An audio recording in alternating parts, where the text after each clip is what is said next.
All right, I'll go ahead and say it. A win is better than a loss. It is. Make no bones about it. And some young guys played well yesterday. We'll talk about that and more here on Locked On Jaguar.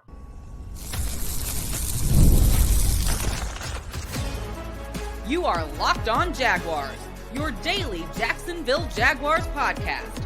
Part of the Locked On Podcast Network, your team every day. It is your team every day here on Locked On Jaguars. We thank you for making us your first listen. We are available for you wherever you get your podcasts, whether you listen to them or you watch them. Make sure you check that location out each and every day so you do not miss an episode. Today's show is sponsored and brought to you by Prize Picks. Download the app and use the code LOCKEDONNFL to win $50 instantly when you play $5. You don't even need to win to receive your $50 bonus. It's guaranteed. Prize Picks. Run your game. Hello to the everydayers, and welcome to another edition of Locked On Jaguars. The Jaguars improved to 3-10 yesterday with a 10-6 victory over the Tennessee Titans. Here's what we'll talk about today. Big ups to Devon Hamilton. Finally looks like the Devon Hamilton that we thought we would see last year. He's getting back to it. He's very, very active yesterday, and that bodes well for the future of the interior of the Jacksonville Jaguars defensive line. Rookies play well, including somebody who lined up right next to Devon Hamilton yesterday, and that was Maason Smith. Good for him. And Jarrian Jones, two guys that were both picked in last year's draft. Played very, very well. 2 day 2 picks there for the Jaguars. And then at the top, we'll start. We won't bury the lead. Winning is better than losing. So that's where we'll go. Lots of talk about yesterday's game. If you saw my postcast yesterday, it was like, well, they won, but did they really win? And the reason why I took that stance, and I'll go ahead and explain it. We don't run from smoke around here. I took that stance because I want y'all to understand that though you can have a temporary moment of joy, of flat-out jubilee, that they beat the rival. Good. They beat the rival. It was a game that a lot of people traveled to because those plans obviously were made at the beginning of the season. So you had one or two choices. You can go win it or go lose it, and the Jaguars won. So good for the fans that witnessed it, whether you went or not. Good for the fans that saw it on TV yesterday. Good for the players for going to work and having a day where they actually won something for a change. Cool. It's not catastrophic to whatever's going to happen in the draft next year because the Jaguars, I said yesterday on the postcast, they can still probably get the player that they were going to take anyway. Now you just don't have all the rigmarole of trading and getting extra stuff. And that assumes that's the case in both, whether or not Trent Balky is still the GM or not. Now, I know that's a discussion people don't want to have, but we did talk about that yesterday. If he is the GM, then we're probably going to be upset that a whole bunch of things won't change unless he gets lucky, right? If he's not the GM, then good for Jacksonville. And the higher the pick, the better. But the difference between 1 and 5 doesn't really make that big of a deal. The most important thing isn't whether they pick first or fifth. The most important thing is that Shad makes the correct decision, whatever that is. And that's what I think fans don't believe he's capable of doing, to make the best decision moving forward with the direction that this franchise goes in. That's the most important thing. And we ain't going to work. We're not sitting there saying that. You know, we got to get past this metric where there's only one way of seeing things, right? And that if one thing is right, then that makes everything else wrong. No. It's better to pick first than it is fifth. Period.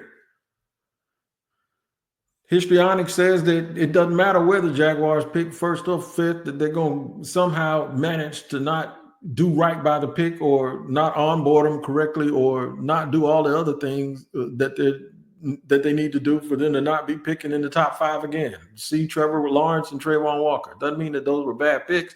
It just means that the Jacksonville Jaguars are incapable, or seems like they're incapable, of doing all the other things that you need to do to lift the whole team up. So for the fans that feel like, okay, yeah, it doesn't really matter, I get it. Historically, it doesn't. But if they're going to do something different in the offseason, it does matter. Not more than doing that thing, which is making sure they have the right people in place, but it still does matter. If they don't do it, you want Balky to have the first pick or the 5th pick. Be honest. Now, I know last year when he had the Brian Thomas pick, he made that pick, and Brian Thomas turned out to be one of the 5 best rookies. Kudos to him. You know, he almost screwed it up, though, by trading back. We forget that. Yeah, Miami was just about to take Brian Thomas Jr., and they changed their mind and took Chop Robinson, according to the people in Miami. So they wouldn't have had him either. And all Trent did when he moved back was, what did he do? Get an extra 3rd or a 4th round pick or maybe a 6th? This is the kind of stuff that if you want to keep taking chances with a dude like that, then go ahead. My only thing yesterday was just to let y'all know that while y'all going through all of that jubilation and happy stuff, remember this. That is still the same team that you've been mad at all year. Enjoy the day, but enjoy the moment. Bask in it. But when you wake up today, you go, nah, we're still terrible. We're still bad. And that's the point that I think I was making yesterday. It's just like, I know y'all gonna be emotional, and I know everybody's gonna sit here and say, man, we ain't felt this in a while. Just let us feel it. All right, go ahead. You done yet? You're still 3-10, and you're one of the worst teams in the league. And that's the thing that I want people to keep that fire. I don't want them to be lulled back to sleep. Because I told everybody 2 weeks ago that the Jaguars conceivably could win every game after that Texans game. And that's why I was so disappointed that Trevor got hurt. I think they would have beat Houston last week and they would have won today. And then you'd be sitting here looking at the Jaguars and you're saying, okay, wait a minute now. They're 5-8. Could they possibly do, or they're 5-9 or something like that, right? If they won the last 2 games, they would have been 4-9. You'd be like, is it possible? Yeah, it's possible. It would have been possible. And that's why I brought it up. But obviously now without Trevor Lawrence, what you saw them do yesterday was they couldn't score points on a bad team. They won 10-6. Thank you. I'm glad they did. I'm glad the fans felt well. Winning is better than losing. Anytime you get a chance to win, it's always better than losing. I ain't worried about no draft picks like that. But in the grand scheme of things, sure, you want to win as much as possible. And like I've always told people, I'm the anti-tanking guy. I just don't think in sports like boxing and in sports like football where you got to get beat up that you're going to tank. You're going to get hurt worse trying to tank, right? It just doesn't make sense to me, especially in a game where guys are trying to put tape out so they can get another contract or two. Who are you going to ask to tank? It just doesn't make sense. So I'm not tripping that the Jaguars won the game. I don't think they should have done anything different. I don't think they should have tried not to win. And I think sometimes people get that confused. It's not what I'm saying. What I'm saying is no matter what happens the rest of the year, don't you get caught in the sauce and then allow yourself to be accepting of the fact that the ownership may get lost in the sauce and might not change anything other than the minimum.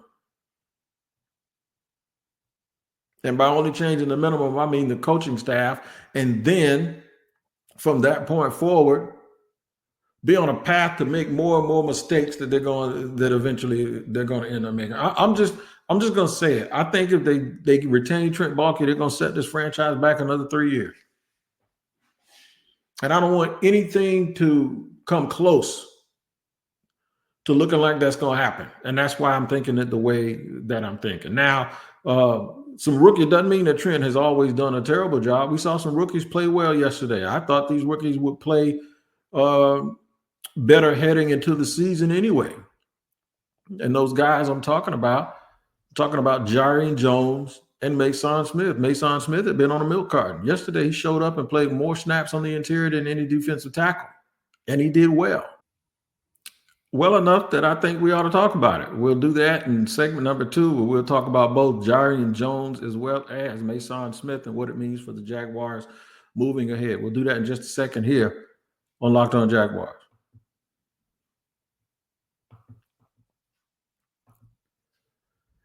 Today's show is brought to you and sponsored by Hillsdale College. Time is our most precious commodity, so don't waste it scrolling through the same mind-numbing content for hours and hours. How can you spend it wisely to improve yourself? History, economics, the great works of literature, the meaning of the U.S. Constitution, If you studied them in high school like me, or you're playing around, you probably need a little bit of a refresher.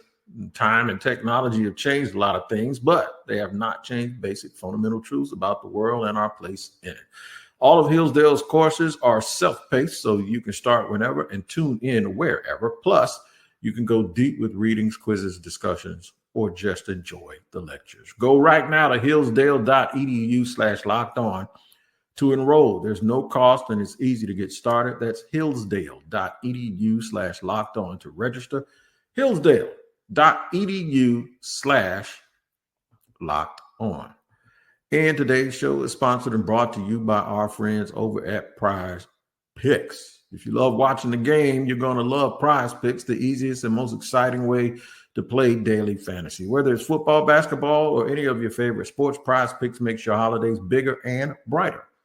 Here's why you need to check it out. You can now win up to 200 times your money on Prize Picks. Plus, this holiday season, they're giving away $30 million in rewards during Pixmas and offering 2 free picks in December. This week, I'm looking to see if Travis Kelce can help the Chiefs in their offense by getting more than 70 yards.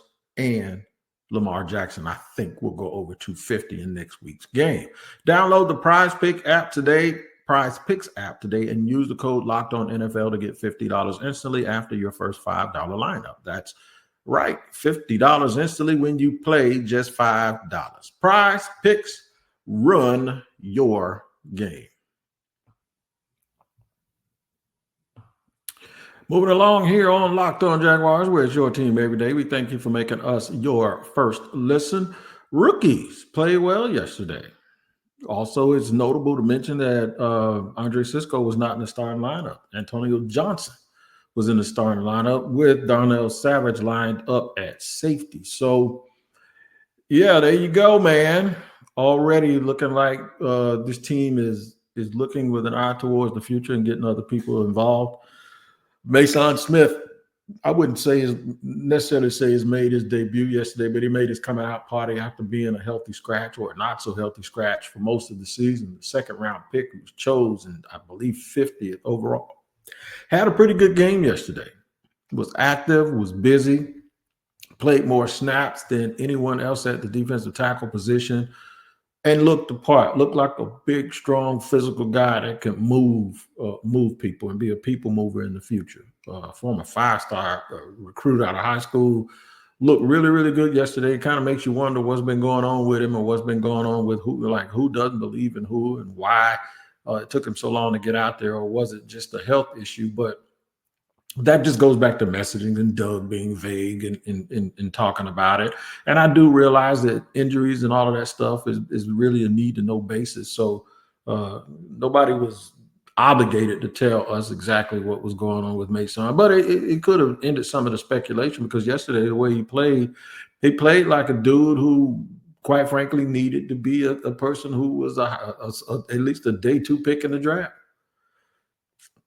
And when you're watching it, is it enough for you to see that you don't need that 3 technique in the future, or that you don't need to add something?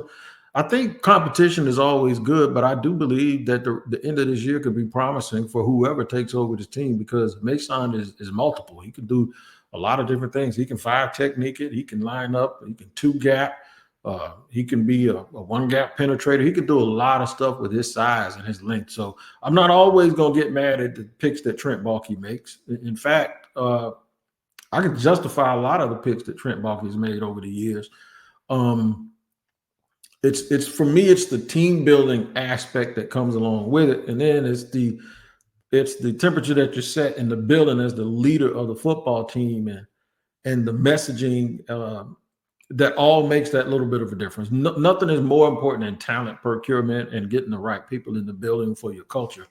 But there's a lot of things about the Jaguars that haven't gone correctly. And I think to stop and blame Doug Peterson for him is a bit of a joke, or Ryan Nielsen, or in fact, Coach Caldwell before him, the other defensive coordinator. I just think sometimes when it just all doesn't mesh together, that you can find reasons to point stuff out. And one of the things that we had been looking forward to was seeing a top 50 pick in Maason Smith get on the field to see what he can do. And yesterday he showed up well. Now, I'll temper it by saying this. He showed up well against the Tennessee Titans, who have one of the worst offensive lines in the league.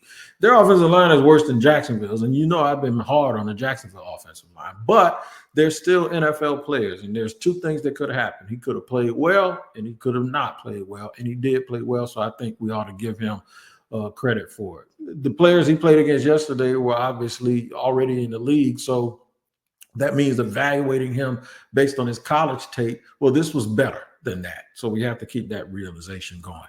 A couple of weeks ago, in taking up for Trevor Lawrence, Jarrian Jones, another rookie defensive back out of Florida State, was kind of not taken up for, if you will, by Urban Meyer, at least to the standard that people around here thought that he should have been, because Jarrian threw a punch and was ejected out of the game where Aziz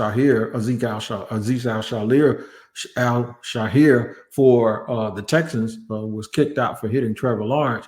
And Doug Peterson kind of didn't take up for him the way that people thought, at least not publicly, maybe privately. I don't know if he told him, hey, man, I'm going to say these things, but good looking out for your teammate. But it would have been cool if he'd have said it in public too, because the Texans sure came out and defended their guys. But Jarrian Jones responded yesterday with stellar play. Again, when put in those situations, man, he blitzed off the corner. He had a tackle for loss, and then he had a sack, and he had some pass breakups. He was active, and he's that type of player. I loved him at Florida State. I thought it was another real good pick by Trent Balky. Don't know where he plays. I think he plays in the nickel, maybe in the slot, full-time moving forward.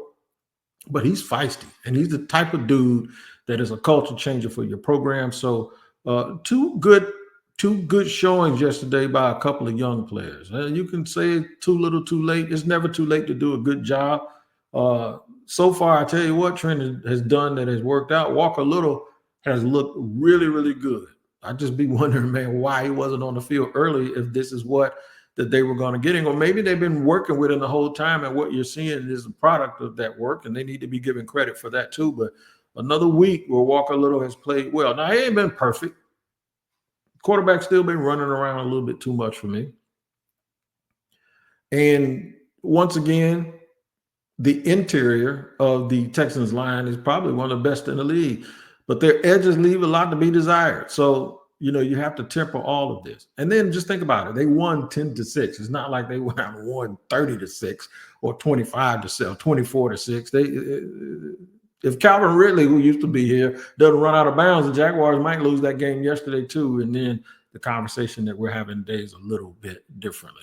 I'm going to big ups to Devon Hamilton.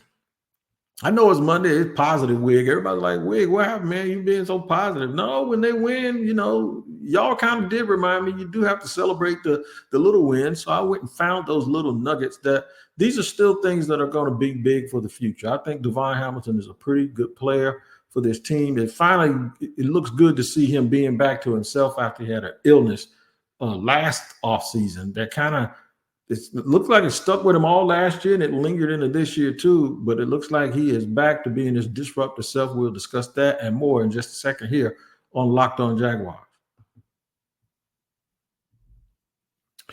Today's show is sponsored and brought to you by our friends over at FanDuel. That's right. Get ready to tackle the rest of the NFL action with FanDuel, America's #1 sportsbook, because right now new customers can bet $5, get $150 in bonus bets if you win. The FanDuel Sportsbook app gives you everything you need to place live bets on the NFL all in one place.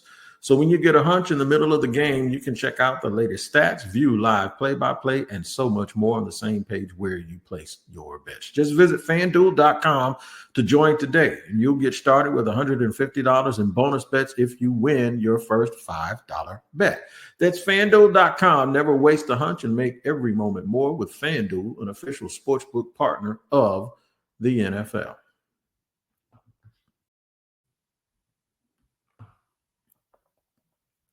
All right, rolling along here on Locked On Jaguars, where's your team every day. We thank you for making us your first listen always. Listen, man, got to give props and credit where credit is due. Someone that we have been looking for has played well. That is Devon Hamilton. Devon Hamilton played well, was super, super active. And I've noticed he's been looking a little more 2022-ish when it comes to his play. Now, is that enough for me to say that I don't want Maason Graham in the top 5 of the pick? No, I want Maason Graham in the top 5 of the pick. In fact, I want Maason and Maason. And I don't know if they play the same position, Maason Smith and Maason Graham, but I think you can play them side by side. It's probably more conceivable, though, that Maason Graham is going to start next to Devon Hamilton because Devon Hamilton is more of a nose guard. And I know a lot of defensive line coaches love to have that zero. They love to have that center's attention to be taken up as soon as he snaps that ball. So there's a way you can get around it. You can have a 3-man rotation even with those guys. And like I said, on certain downs, Maason can even go out and play a little bit in the 5 technique. What you do is you get as many good football players as you can, and you ride with it. And I think getting someone like Maason Graham elevates that room to the point where he's going to start and he's going to be out there with Trayvon and he's going to be out there with Josh Hines-Allen, and then those other 2 dudes need to fight for a competition. That is how this thing's going to get turned around. It's going to get turned around with good football players and competition at each and every position. Now, you choose a guy in the top 5, you got to hit on him. You got to hit on him. Right now, it's more conceivable to me that if Big Devon keeps playing like this, is that the team might believe that they can address that position on day 2, whether it be round 2 or 3, and then use that top 5 pick on a young corner where you got him on a rookie deal going, and he's the opposite guy. That's Will Johnson, and he'd be the opposite guy of Tyson Campbell. You can't have 2 corners on deals that you can't have 2 guys. I was talking about maybe them getting Charvarius Ward. You rarely see a team go out and sign and have 2 guys under these big extensions. They already got Tyson Campbell, so they're probably going to have to find a rookie that can do that. Now, there's going to be some good players in the draft, right? But the decision to go out and who you're going to find at DB will likely be determined how you feel about those 2 defensive tackles that are playing right now. And that is Maason Smith, like I said, who played well yesterday, and Devon Hamilton, who looks like he's the old Devon Hamilton. It might not determine who you pick because the defensive line position is one where you can always upgrade. If there's a great player at that spot, then the other guys who are just good players become role players and rotational players. So you always, and you saw this year, the Jaguars, they're going to rotate defensive tackles. Now, maybe the new defensive coordinator, if they do make a change, won't do it as much as Ryan Nielsen. But if you look around, the numbers aren't that far off. I think with Nielsen, it's just how he does it. He does it a lot early when the game is still like Nielsen does it when in real important moments early, and I think it's to conserve guys for late. But it doesn't do any good to conserve guys for late if by doing it early you lose ground and then you're behind late when they're in the game, and now you need them to make a rally. I think you have to let those guys play a lot early, and then there's for stretches rest different people so that your guys are fresh at the end. That's why they get paid a lot of money. They need to be in shape. Another way to make sure that they're fresh is to get first downs when you're on offense and play complementary football, and the Jaguars haven't done that either. So rotation on the defensive line is much more likely than rotation on the offensive line ever. But I do think that the Jaguars moving forward have to get to the point where they know exactly who their best players are, and they have to have their best players on the field at the most critical junctures. Because this rotating just to rotate, if that's the case, then you might as well just divide the salary up by like 50 people and pay everybody the same thing. Because if your main guys that you're paying a lot of money aren't in the game in main situations, then there's something wrong with the way you're running your main thing. So for me, it's still good news to have both of those guys playing well on the defensive line and to have Jarrian Jones playing well with the defensive backs. You get another look-see at Antonio Johnson right now. I think the Jaguars are using these moments, especially against these bad teams, to take inventory of everything that they have on this ball club and put it on tape to see who they can move with moving forward and who they are probably going to have to not depend on as much in the future. But as we stand today, good job by Devon Hamilton for battling back through all of his stuff and looking well yesterday, and then not quitting and playing well, despite going into yesterday's game with a 2-10 record. The Jaguars could have quit and they didn't. nice to see Maason Smith and nice to see Jarrian Jones. Nice to see Brian Thomas Jr. with, another really nice game yesterday. Foyo Lucan was Foyo Lucan. Trayvon Walker played extremely well. Monteric Buster Brown played extremely well. Josh Allen was extremely active. Brian Thomas Jr. had 8 catches for 86 yards, no touchdowns, but that's kind of what you want to see with him. They realized at some point that he wasn't getting the ball, and then they force-fed him the ball. It's like, why do you have to sit there and go, why aren't we getting him the ball? That's something that really, really bothers me when teams do that. So Tank Bigsby got most of the carries yesterday, 18 carries for 55 yards, another young player that is a building block for this franchise moving forward. All right, man, we'll have more as the information comes in about the Jaguars. Anything that can or will happen, we will make sure we report that to you here on Locked On Jaguars each and every day. I am, again, your host, Tony Wiggins. Thank you for joining us here on the Locked On Jaguars podcast. Make sure you tap in to Locked On NFL. It's a double daily dose, man. Locked On NFL. Show running 2 times on the Locked On Podcast Network and wherever you get your podcast. Tyler rolling early in the morning, every single day. The Madman will kick off your morning with a double shot of NFL Espresso, and then stop by the barbershop with me, Tony Wiggins, for some real NFL talk. Find Locked On NFL on YouTube or wherever you listen to your podcast. All right, man, y'all make sure you take care of each other. We'll do the same. We'll continue to give you updates, especially with these young players, on how they're moving forward. Mac Jones' performance yesterday left a lot to be desired, but outside of 1 or 2 plays where he made some really, really bad mistakes, it could have been a lot worse. It actually could have been a lot worse, but it was not. 2 interceptions. One of them was terrible, by the way. Mac is a backup. That's what it is. Anybody who thought that somebody's going to give the Jaguars a draft pick for Mac, or Mac was going to challenge for a starting job, that's not necessarily true. But we'll continue to look at this team, the roster, and all of the things as we get ready to head into another game next week here with the Jacksonville Jaguars. One that they should win, by the way. Who they got? The Jaguars play. Let me tell you who they play next week. The Jaguars play the Jets. Aaron Rodgers and the Jets coming in here on the 15th. Yeah, on the 15th, they got Aaron Rodgers and the Jets coming in. So that's a game that's very winnable. Then they play the Raiders after that. They got those Titans again, and I know y'all will go out there and see them whoop on them. And then they close the season with the Colts. Let's see if we can get a 5-game winning streak going for the rest of the year and see what that does for the Jaguars moving forward. We'll talk about it tomorrow and every other day here on Locked On Jaguars. Make sure you take care.